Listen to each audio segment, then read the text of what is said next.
সরকারের কি কোনো দোষ নেই? স্বাস্থ্যমন্ত্রীর পদত্যাগ হবে না? মমতা ব্যানার্জি পুলিশ মন্ত্রী, তার কোনো সাজা হবে না? কেন এই ধরনের মানুষকে ধোকা দিয়ে আন্দোলনের নামে রাস্তায় নামানো হচ্ছে? আপনারা একটা সরকারের বিরুদ্ধে একটা কথা বলছেন না। জুনিয়র ডাক্তারদের সবাই প্রশ্ন করছে যে এত নাটক করে কি হলো, রাত জেগে করে আরজিকর যে ঘটনা, তার কি পরিবর্তন হয়েছে?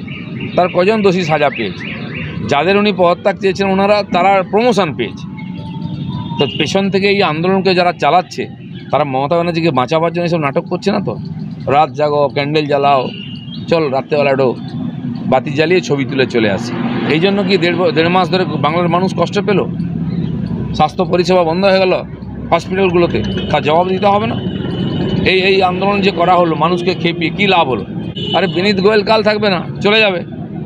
যারা গুলি চালিয়েছিল মমতা ব্যানার্জির কর্মীদের, তাদেরকে মমতা ব্যানার্জি পুরস্কার দিয়েছেন, মন্ত্রী বানিয়েছেন, এমএলএ বানিয়েছেন। এরাও থাকবে সেরকম কদিন পরে। কিন্তু মানুষ কি পেল এই আন্দোলন থেকে? আজকে এটা আর পোস্টমর্টম করতে হবে যে এত বড় আন্দোলন, এত বড় শো হলো, ওই শো পেপারের মতো হচ্ছে নাকি?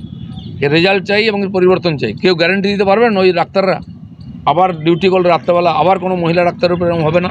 হসপিটালে দাদাগিরি চলছে, লুট চলছে, গুন্ডাগিরি চলছে, ভয়